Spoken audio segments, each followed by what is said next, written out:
The last sycamore was already leaning when I turned onto my gravel drive. I had been gone most of the morning taking 2 horses to a veterinary clinic outside Lexington, and before I even reached the barn, I heard the high whine of a chainsaw coming from the east side of my farm. I drove past the paddock, rounded the equipment shed, and saw a landscaping crew standing where 40 years of cedar, oak, and sycamore had formed a green wall between my horses and the 18th hole of Cedar Crown Country Club. Then the sycamore came down. I stopped the truck, stepped out, and counted 26 fresh stumps behind it. Sawdust covered the ground.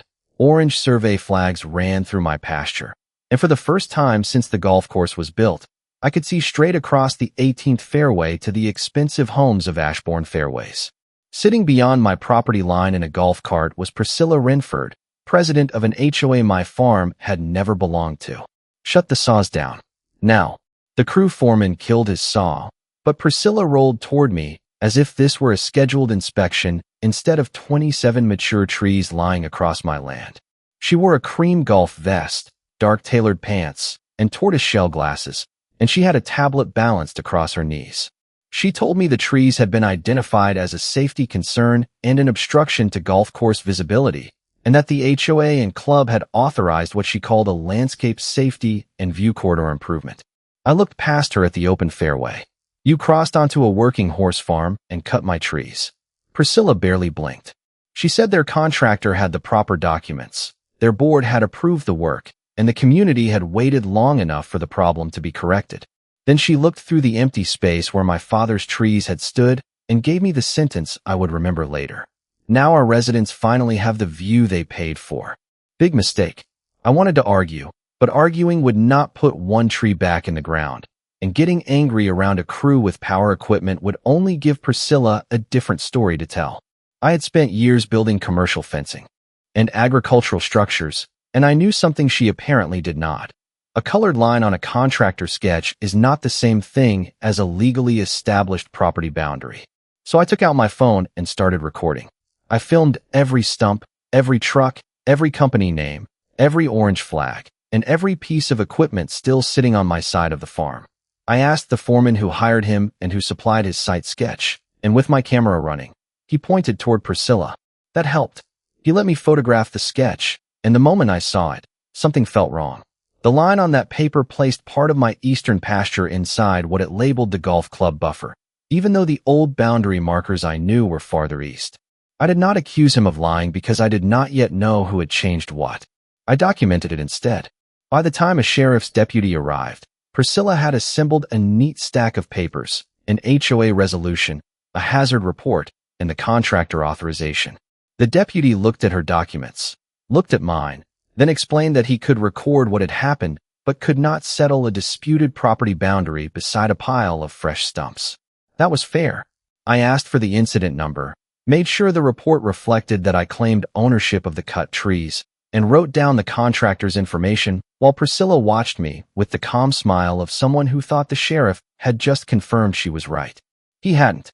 Before she left, Priscilla handed me one more document, and this one was almost too useful to believe. Ashbourne Fairways was billing me $12,600 for the tree removal. I read the amount twice, looked at the 27 stumps, and then looked back at her.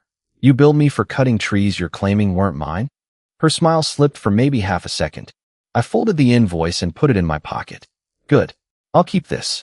That afternoon, I called my insurance carrier, photographed the entire boundary before anyone could clean up the site, and sent written preservation notices asking the HOA, golf club, and contractor to retain work orders, emails, surveys, drone footage, photographs, and authorization records connected to the cutting. I did not post a rant online, move their survey flags, or touch anything on the golf course. I wanted a clean record. Priscilla wanted a clean view. By sunset, a drone was flying over the 18th fairway, filming the opening where my father's trees had stood, and the next morning I found new real estate listings advertising unobstructed 18th fairway sunset views. I saved screenshots with the date and time because paperwork has a funny way of making loud people quiet. 3 days later, I was checking a stall in the barn when something struck a window with a sharp crack and scattered glass onto the floor. I walked over carefully and found a white golf ball resting inside my barn. Until that morning, those trees had looked like privacy to everyone else. I was beginning to wonder if they had also been protection. And if you have ever had somebody wave an official-looking notice at you and make you question where their authority actually ends, remember this field note from my farm. Save the paper, photograph the line, and find out who truly has jurisdiction before you let anyone convince you that confidence is the same thing as legal authority. That golf ball stayed on my workbench all afternoon, sitting beside the $12,600 invoice like two pieces of the same puzzle. Before Priscilla had those trees removed, I had found an occasional ball near the eastern edge of the farm, but almost never around the barn or the main paddock. Now there was nothing between the 18th hole and my horses except open air, and I wanted to know exactly what that change meant before I made another move. So I started with the land itself. Sutter Hollow Farm covers 64 acres of Kentucky pasture, rolling ground, 2 barns, several fenced paddocks, and a creek that bends along the southern end of the property. My family has raised horses there for 3 generations, and I grew up learning that owning land means more than having your name on a deed.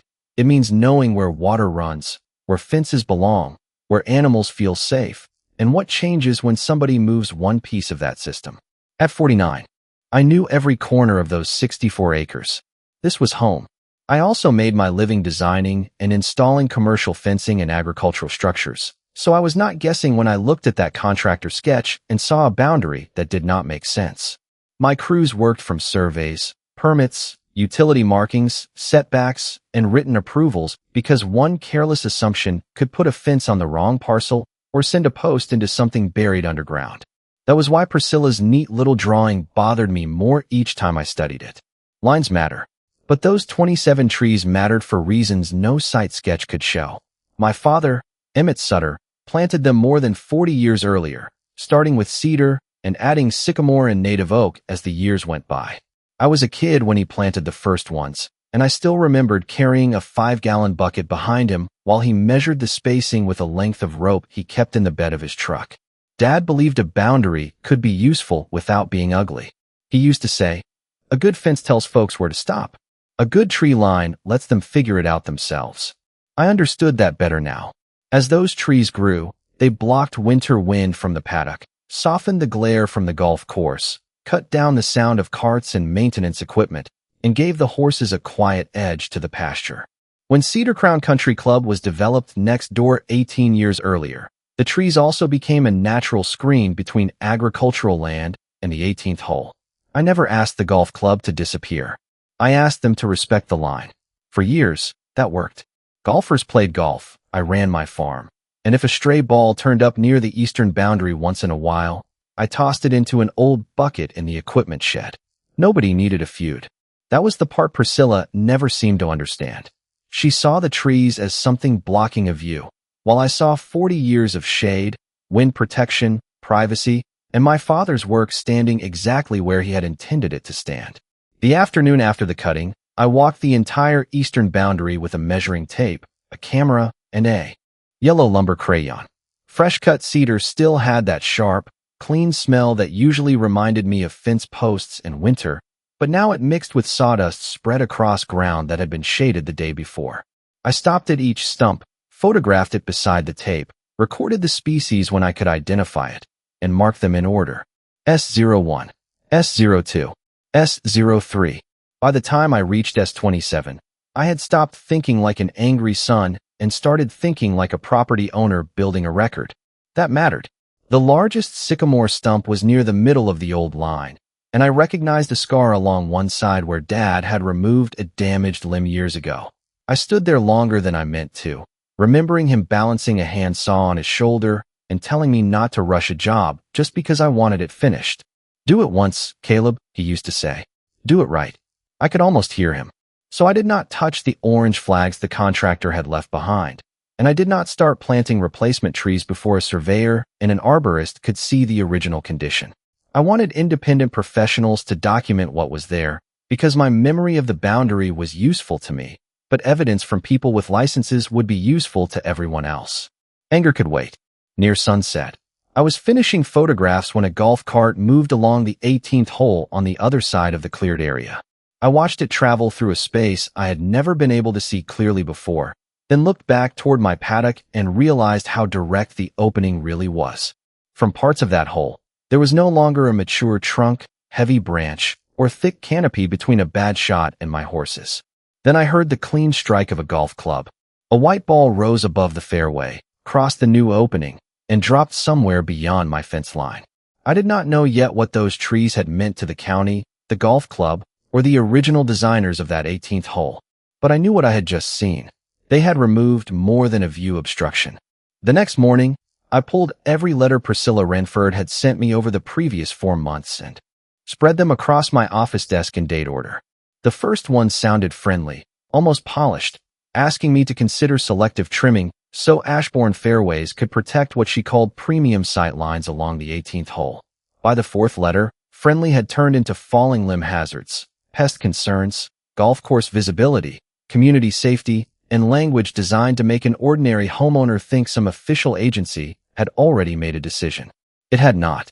Priscilla was good at making things sound official because she had spent years marketing luxury real estate before becoming president of Ashbourne Fairways. She understood buyers, presentation, and the strange power of putting expensive words around something simple, and she treated the neighborhood the same way she once treated houses she needed to sell. To her, the 18th fairway was not just grass and a flag. It was a sales feature. Views meant money. I had met her 4 months earlier when she drove a golf cart to my eastern gate and asked whether I would let the club trim the upper branches of 6 trees. She wore tortoise-shell glasses, a cream golf vest, and dark-tailored pants, and she spoke pleasantly while showing me photographs taken from several homes under construction. "We are trying to preserve the visual character people bought into," she told me. I told her no. A week later, she came back with Darren Kincaid, the general manager of Cedar Crown Country Club, and this time they offered to pay for removing several trees completely. Darren did most of the talking, explaining that the 18th hole had become an important selling point for the final homes along the fairway, while Priscilla kept using phrases like community aesthetics and shared value. I listened, thanked them for making an offer, and gave them the same answer. Still no. The third request came in writing and offered money for the right to clear the entire tree line, which finally told me this was not really about dead branches or insects. I replied by certified mail that the trees were not for sale, that I did not consent to trimming or removal, and that Sutter Hollow Farm was a separate 64-acre agricultural parcel outside the Ashbourne Fairways Homeowners Association. I kept the delivery receipt with my property records. That paper mattered now. After that, Priscilla stopped asking and started sending notices, but the more I reread them, the more I noticed something missing. They quoted HOA resolutions and used official-looking headings, yet none of them showed a recorded easement, county order, deed restriction, or other document giving Ashbourne Fairways authority over my farm.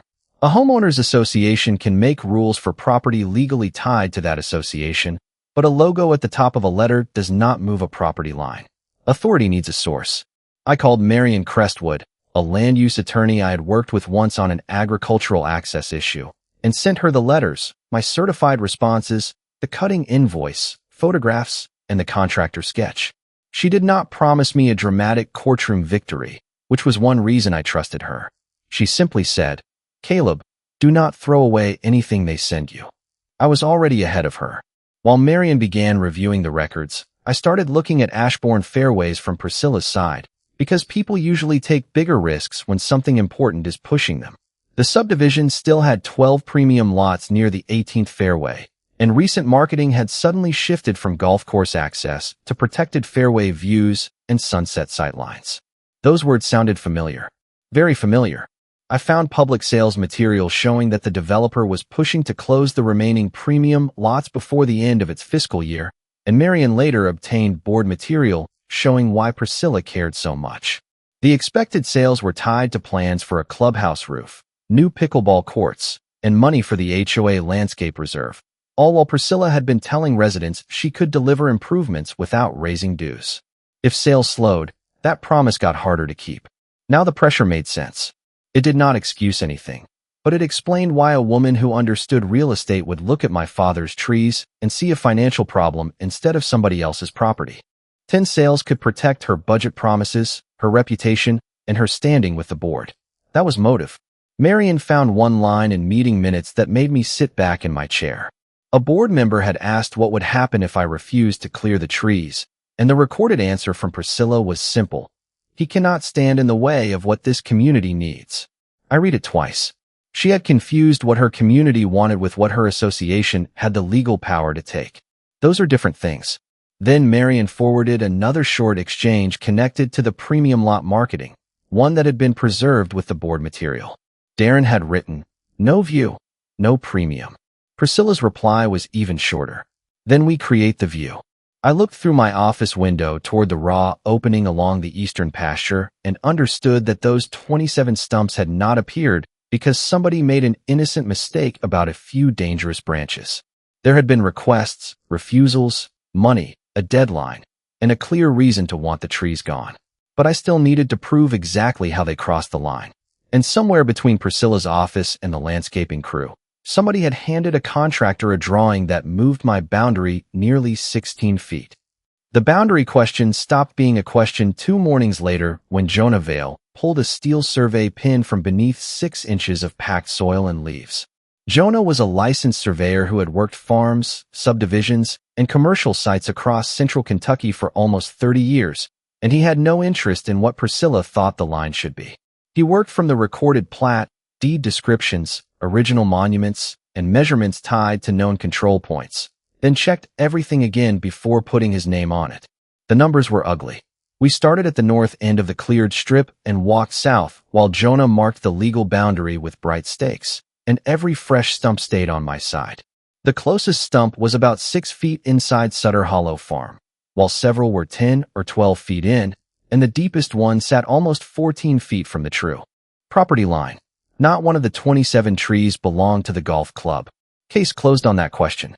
The contractor sketch was a different story because its drawn line wandered into my parcel and created a false work zone that reached close to 16 feet past the real boundary in places. Jonah would not guess who made the error, and neither would I, because guessing was exactly what I was trying to avoid. He prepared a certified survey showing the monuments, property line, stump locations, and distances, while I photographed his stakes without moving a single orange flag left by the landscaping crew. Facts first. I also hired an arborist to inspect the stumps before weather changed their condition, and he recorded species, trunk size, apparent maturity, and the practical cost of replacing the lost screening over time. He explained that 27 mature trees could not simply be replaced by buying 27 young trees from a nursery and pretending the property was back where it started.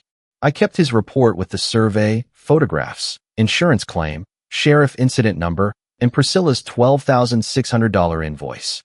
The file was getting thicker.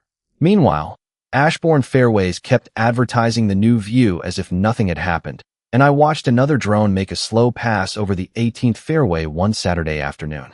Prospective buyers stood near one of the unfinished premium homes while a sales representative pointed toward the sunset opening across my farm.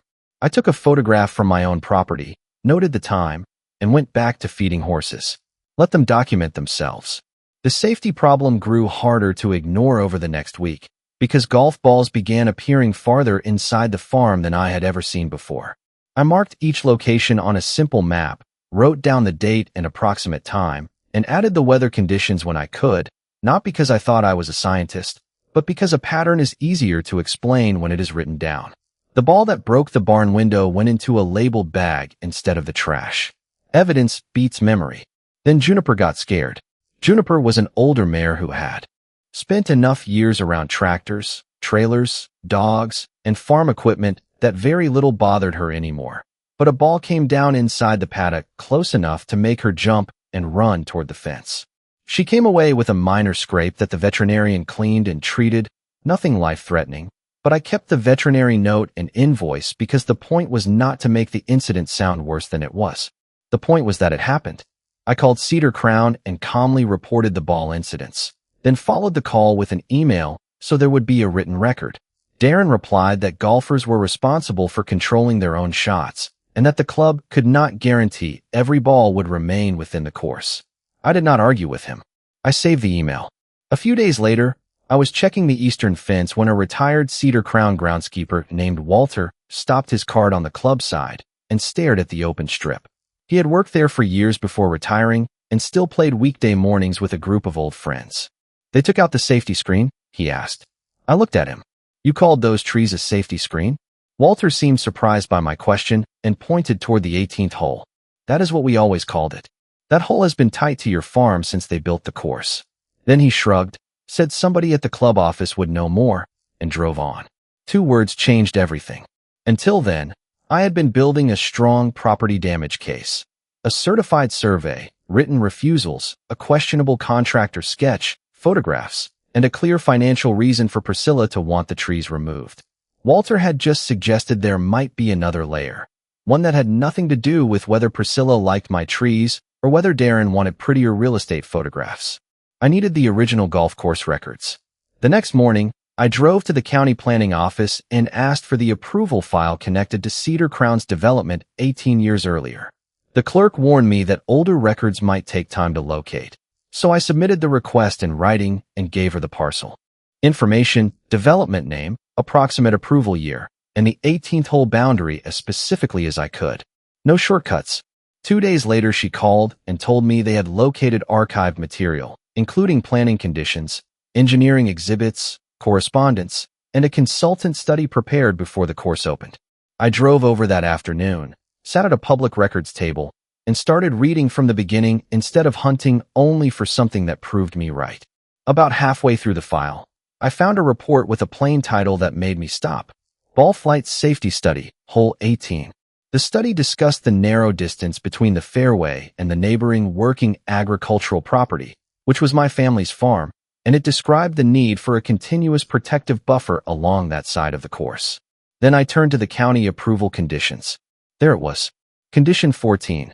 Condition 14 was only a few sentences long, but I read it 4 times before I called Marion.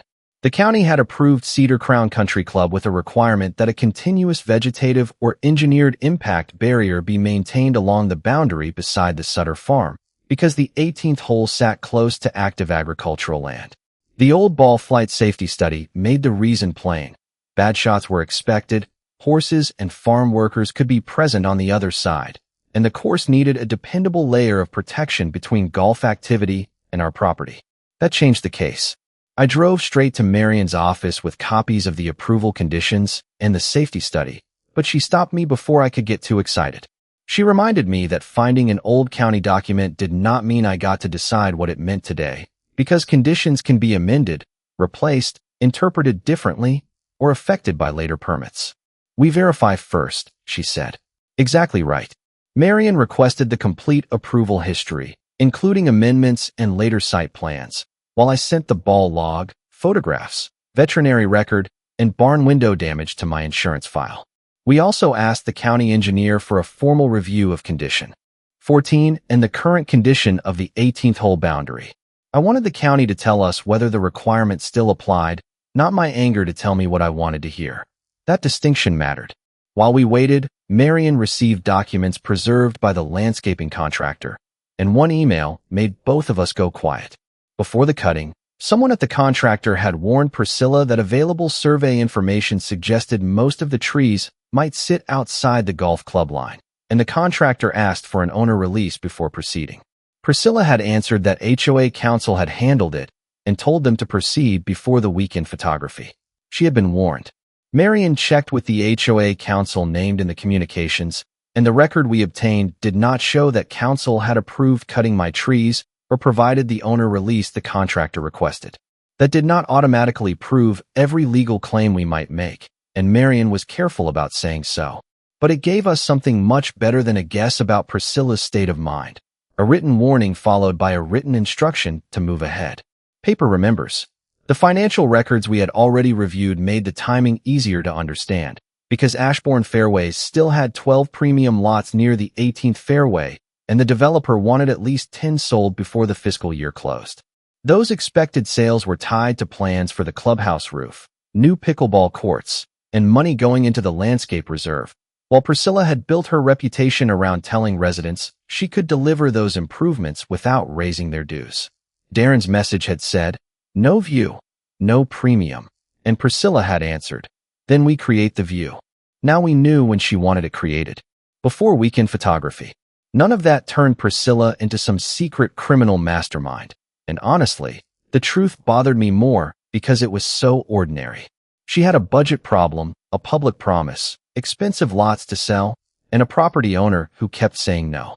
Somewhere along the way, she convinced herself that what her community wanted was important enough to push past a boundary she had been warned about. That is how overreach often starts. The county engineer visited Sutter Hollow Farm the following week with a planner and a representative from Cedar Crown, and I walked them along the surveyed line without trying to give them a speech. They looked at the stump locations, measured the open area, reviewed the original safety study, and stood near the paddock while I showed them where the golf balls had been landing since the cutting. The engineer asked whether the old tree line had been continuous before removal. For decades, I said. He wrote it down. Cedar Crown tried temporary measures while the county completed its review, including netting in the exposed area and changes to how part of the 18th hole was being used. Darren was not happy, but this was no longer a conversation between him and me about whether golfers sometimes hit bad shots. The county was looking at whether the course still met an approval condition connected to that boundary. Different authority. A few days later, Marion called while I was checking a gate near the north paddock. The county's initial review found that the loss of the tree line had removed the protective barrier that had served the purpose described in Condition 14, and Cedar Crown would need to maintain temporary protection while an equivalent long-term solution was worked out. I leaned against the gate and looked toward the empty strip. Priscilla had cut the trees to improve the golf view, but the cutting had created the exact safety problem the original approval was designed to prevent. Her shortcut had circled back. My first thought was to replant immediately, but 27 young trees would not replace 40 years of height and mass, and they certainly would not stop golf balls next month. My second thought was a fence, but I knew enough from my own business to understand that a tall structure brought its own rules involving setbacks, foundations, drainage, wind load, and permits. Owning the land did not exempt me from those rules. I had to follow them too. So I called a structural engineer I trusted and asked him to meet me at the farm with Jonas. Certified survey, the county records, and the ball impact information. When he arrived, we stood where the sycamores had been and looked across the open fairway. I told him exactly what I did not want. Do not design me a revenge wall. He nodded. I pointed along the surveyed boundary. Design the barrier this site actually needs.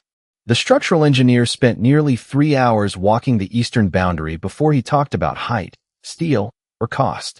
He measured the open stretch, studied Jonah Vale's certified survey, checked the slope toward the paddock, and reviewed the county material explaining why a protective barrier had been required beside the 18th hole in the first place. He also asked where the golf balls had landed since the trees came down, so I showed him my map instead of relying on memory. He took it seriously. His name was Robert Hale, and he had designed agricultural and commercial structures where wind mattered just as much as weight. Robert explained that a 20-foot barrier could not simply be a tall sheet of metal stuck into Kentucky soil, because a strong crosswind would push against hundreds of square feet of surface and transfer that force into every column and footing. Drainage mattered too, since changing how rainwater moved across the ground could create a new problem even if the wall solved the first one. Everything connected. We walked the line again with Jonah's markers visible, and Robert kept the proposed structure completely inside my parcel rather than trying to squeeze it against the boundary. That gave the construction crew room to work without entering Cedar Crown property and reduced the chance of another argument about where equipment was allowed to sit. I liked that because the safest legal position was also the simplest one: my land, my permit, my contractor, my side of the line. Keep it clean. Over the next several days, Robert worked up a design using weathering steel panels supported by engineered columns and foundations sized for the site conditions. The barrier was meant to handle wind and repeated golf ball impact while protecting the paddock, and the plans also accounted for drainage so runoff would continue moving through the property correctly. When the calculations were finished, the required height came out to 20 feet for the exposed section we were addressing. That was taller than I expected. I did not order steel. First, Marion and I took the design to the county and asked what approvals were required for a structure of that size on an agricultural parcel. The county reviewed the setback, structural drawings, foundation details, drainage plan, and the reason the barrier was being proposed. while Cedar Crown continued using temporary protection under its compliance notice. I answered questions when they asked and kept my opinions about Priscilla out of the application. This was about safety. That mattered more than it sounds, because I had spent enough years around construction to know that owning property does not mean you can build anything you want wherever you want. A deed tells you what you own, but zoning rules, building requirements, drainage rules, easements, and permits can still control what you build on it. If I ignored those rules because I was angry, Priscilla would only need one legitimate violation to change the entire conversation. I was not giving her one. Marion was doing the same thing with the legal case, and she separated our evidence into 3 clean groups so nobody had to untangle a pile of accusations later. The first group covered property damage, Jonah's survey, the 27 stump locations, my photographs, and the arborist report. The second covered responsibility for the cutting, my written refusals, the contractor's request for an owner release, Priscilla's instruction to proceed, and the records showing HOA counsel had not approved what she claimed had been handled.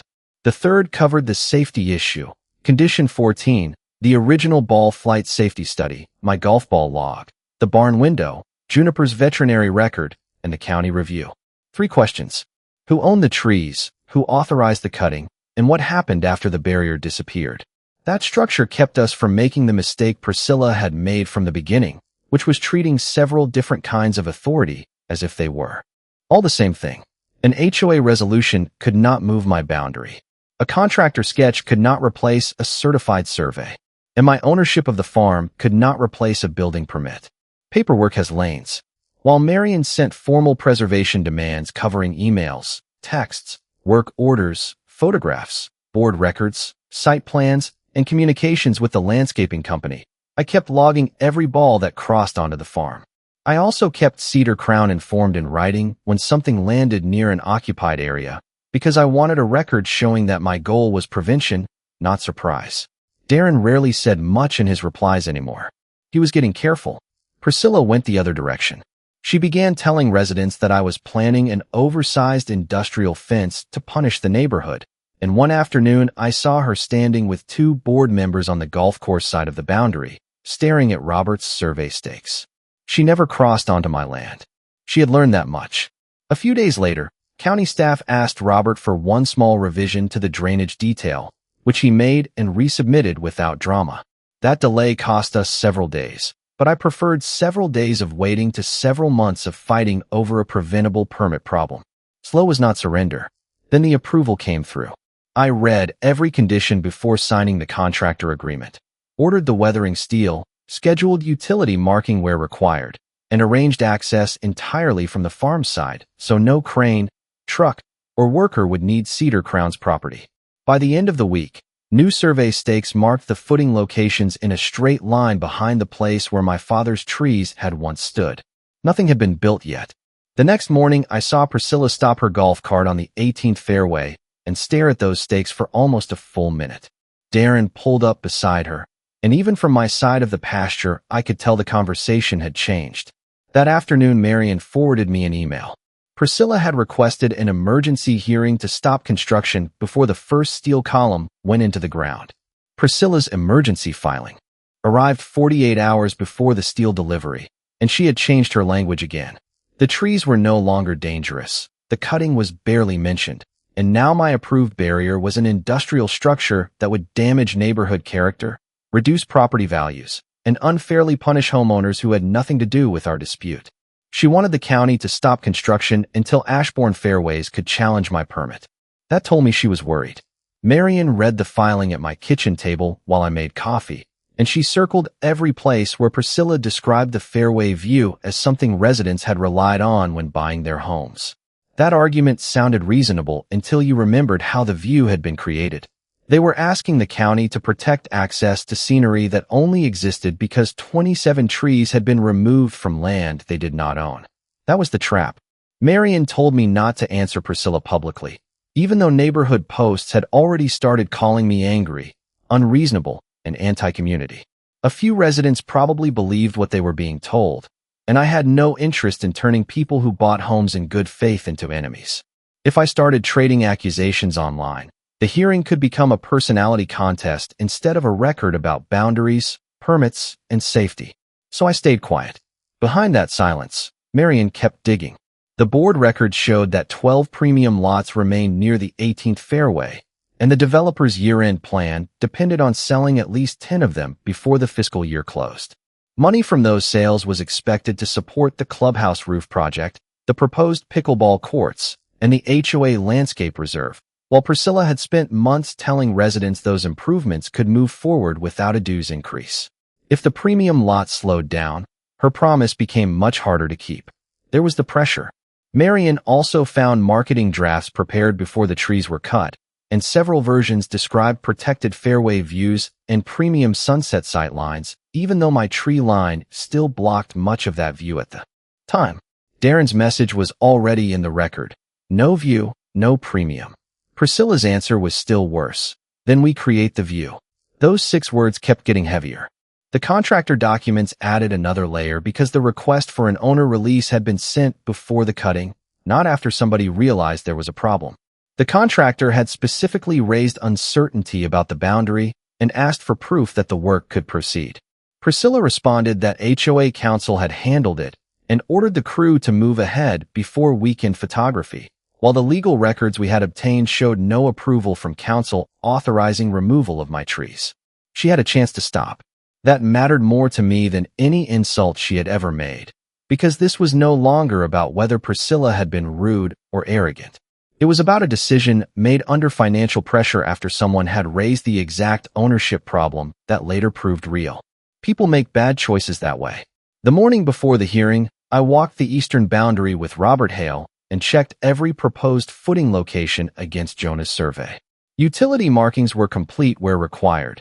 Contractor access was planned from inside Sutter Hollow Farm, and the steel delivery was waiting only on the hearing result because I had told the supplier not to send trucks until the challenge was resolved. I could have pushed harder once the permit was issued, but stopping for 2 days cost me almost nothing compared with giving Priscilla an argument that I had rushed construction while a formal challenge was pending. Patience was cheaper. That evening, Marion organized our hearing materials into 4 sections instead of carrying boxes of paper into the room. First came Jonah's certified survey showing every stump 6 to 14 feet inside my parcel. Second came my written refusals and certified delivery receipts proving Priscilla knew I had never granted permission. Third came the contractor warning, Priscilla's instruction to proceed, and the marketing timeline. Fourth came condition 14. For steps, I asked Marion whether we should lead with the county condition, because it was the strongest surprise. She shook her head and said, "No. First we show whose land it was. Then we show she knew you said no. Then we show why they wanted the trees gone. After that, the county can explain what those trees were doing there." I smiled because it sounded a lot like building a fence. Set the line first.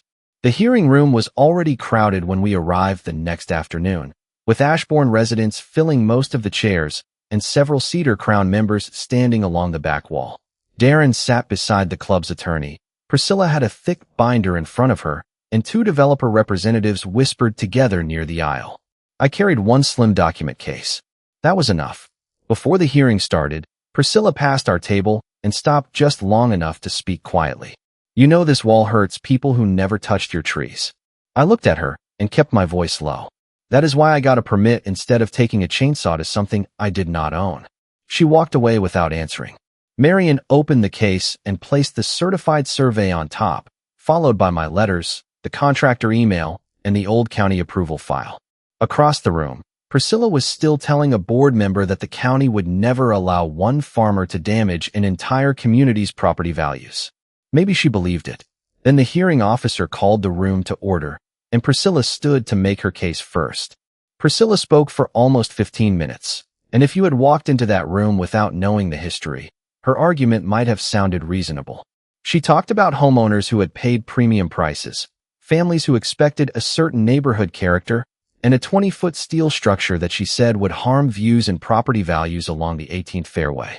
She called my project unnecessary retaliation dressed up as agricultural safety. Then Marion stood. She did not start with the wall, because the wall was not where this story started, and she did not waste time arguing about whether steel was attractive. She placed Jonah Vale's certified survey on the display screen and asked him to explain the eastern boundary of Sutter Hollow Farm in plain English. Jonah pointed to the recorded monuments, the legal property line, and 27 marked stump locations. Every stump was mine. He explained that the nearest stump sat roughly 6 feet inside my parcel. Several were 10 to 12 feet inside, and the deepest was almost 14 feet from the true boundary. Priscilla opened her binder. Marion then displayed the contractor sketch that had been used on cutting day and placed it beside Jonah's certified survey, making the difference visible to everyone in the room. The work zone line on the contractor paper wandered onto my farm and reached nearly 16 feet beyond the actual boundary in places. Marion asked Jonah whether an HOA site sketch could legally replace the recorded monuments and certified survey he had verified in the field. No, he said. Simple answer. Marion moved to the letters I had sent before the cutting, including the certified response stating that the trees were not for sale, that I did not consent to trimming or removal, and that Sutter Hollow Farm was not part of Ashbourne Fairways. She showed the delivery receipt proving the letter had been received, then displayed the contractor email warning Priscilla that available survey information suggested most of the trees might be outside the golf club line. The contractor had asked for an owner release before proceeding. There was no release. Next came Priscilla's reply stating that HOA counsel had handled the matter and directing the crew to proceed before weekend photography. Marion followed that with the legal correspondence showing no approval from HOA counsel authorizing the removal of my trees. Nobody needed me to call Priscilla a liar. The documents were doing the work. Priscilla stood and said the cutting had been necessary because the trees created a safety hazard, which was the same claim her earlier notices had made. Marion nodded as if she had been waiting for exactly that sentence. Then she placed the ball flight safety study on the screen. The room changed. The county planner explained that when Cedar Crown was approved 18 years earlier, the 18th hole had been identified as unusually close to a working agricultural property, and the approval included Condition 14, requiring a continuous vegetative or engineered impact barrier along that boundary. Marion asked whether the old tree line had served that protective function. The planner said the county's current review found that it had. That landed hard. Priscilla tried to separate the golf club's approval from the HOA dispute, but the planner explained that removing the established barrier had created a compliance problem that required temporary protection and a long-term safety solution. Marion then showed my golf ball log, the photograph of the broken barn window, the veterinary record from Juniper's minor injury, and the written reports I had sent Cedar Crown after balls began crossing farther into the farm. None of those records existed before the trees came down. The timing spoke for itself. Priscilla turned back to the wall and argued that even if mistakes had been made during the cutting, I could not use them as an excuse to build whatever I wanted. For once, we agreed. Marion placed Robert Hale's structural plans on the screen, followed by the drainage revision, setback review, foundation details, county approval, and final permit. The barrier had been engineered for the site, reviewed through the proper process, and located entirely inside my property line. I had followed the rules she claimed to care about. The hearing officer looked toward the county planner and asked whether my parcel belonged to Ashbourne Fairways. No, the planner said. Then came the question that stripped away 4 months of official-looking notices, HOA resolutions, and claims about community need. Does Ashbourne Fairways have land use authority over Mr. Sutter's agricultural parcel? The planner answered again. No, that was it. Priscilla had spent months speaking as if her title followed her across my property line, but an HOA presidency was not a county office, and a neighborhood vote could not give her jurisdiction over land outside the association. Her authority stopped at the line. The hearing officer reviewed the permit challenge, the certified survey, the county condition, and the engineering approval, then stated that the record did not support stopping my permitted work on the grounds Priscilla had presented. The emergency request was denied. No one cheered. I was glad they did not. This was not a football game, and several people sitting behind Priscilla were homeowners who had simply believed what their board president told them. I looked across the room and saw Darren staring at the table while 2 board members quietly reread the contractor email. Priscilla remained seated with her hands resting on the closed binder. For the first time since she had driven onto that fairway and told me residents deserved the view, she had nothing official-looking left to hold up. Marion gathered our papers slowly. I put Jonah's survey back into my document case, followed by the letters, the contractor email, Condition 14, and Robert's approved permit. Each document had answered one question, and together they answered the only question that mattered that afternoon. Who actually had the right to decide what happened on my land? The next morning, my contractor called before sunrise to confirm the steel delivery window. I looked through the kitchen window toward the 27 stumps and the survey stakes beyond them. "Bring it in," I said. The first steel truck rolled through my farm gate just after 7 the next morning, followed by the crane and the crew Robert had approved for the installation. Every vehicle stayed on Sutter Hollow Farm. Every footing matched the permitted plan, and Jonah's survey stakes remained visible, so there was never any question about where the work belonged. Priscilla watched from the 18th fairway. She stayed on her side. The crew started with the engineered columns, setting each one into the prepared foundations before the weathering steel panels were lifted into place. By afternoon, the barrier had reached 10 feet in sections, then 15, and finally the full 20 feet called for in Robert's design. I did not celebrate when the last panel went up, because the sight of those 27 stumps behind it still reminded me why the steel was necessary. It was protection, not a trophy. The legal and financial cleanup took months, which is how these things usually work when insurance companies, lawyers, contractors, and property claims are involved. Marion kept the civil case focused on documented losses instead of turning it into a wish list, and the certified survey, arborist report, photographs, contractor records, and written warnings gave every side something concrete to evaluate. The landscaping contractor's insurer joined the settlement process, and Ashbourne Fairways became responsible for its share of the tree damages. My $12,600 bill disappeared. Cedar Crown had its own problem to solve because the county still expected the 18th hole to meet the safety condition that had existed long before Priscilla became HOA president. The club worked through a permanent remediation plan, adjusted the tee alignment, and kept protective measures in place while those changes were reviewed. The developer also had to change marketing material that promised an unobstructed fairway view that no longer existed. Reality had caught up with the brochure. The biggest change inside Ashbourne Fairways did not come from me, because I had no vote there and did not want one. Residents began reading the same board minutes, emails, and financial records that Marion had reviewed, and they learned why those final premium lots had mattered so much to Priscilla's promises about the clubhouse roof, pickleball courts, landscape reserve, and keeping dues from rising. They also saw that the contractor had raised a boundary concern before the trees were cut. That changed the conversation. A recall vote followed, and Priscilla lost her position as HOA president. Darren left Cedar Crown after an internal review, although I never pretended to know every discussion that happened behind the club's closed doors. Most of the residents simply went back to living their lives, which was exactly what I wanted. They were never my enemy. The steel barrier stayed because the safety problem stayed, but I knew from the beginning that steel was not what I wanted to see from my paddock for the rest of my life. That fall, I planted a new line inside the wall, using cedar, sycamore, and native oak, choosing healthy young trees with enough spacing to grow properly instead of trying to fake 40 years of maturity in one weekend. I watered them myself during the dry weeks and replaced 2 that did not make it through the first year. Trees take time. 3 years later, juniper still spends slow afternoons near that side of the paddock, and the tallest young sycamores now reach above the top rail of the fence.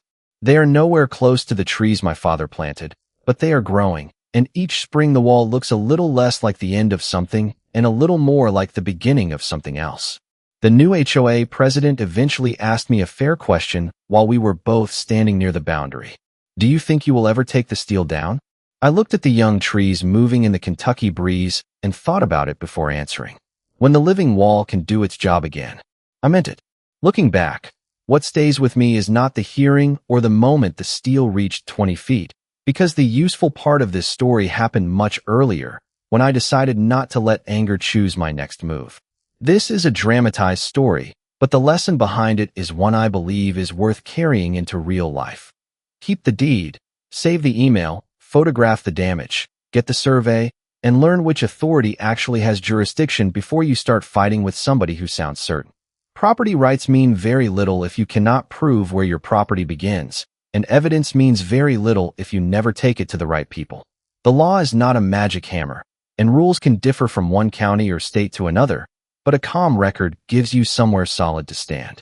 My father understood boundaries before I ever understood paperwork. He planted trees instead of making speeches, and for more than 40 years those trees quietly showed where one person's rights ended and another person's began. Priscilla wanted a view through that line because she believed community need made the line less important. It did not. In the end, the steal was never the real lesson. Knowing where the line was, proving it, and refusing to cross anyone else's to defend mine was.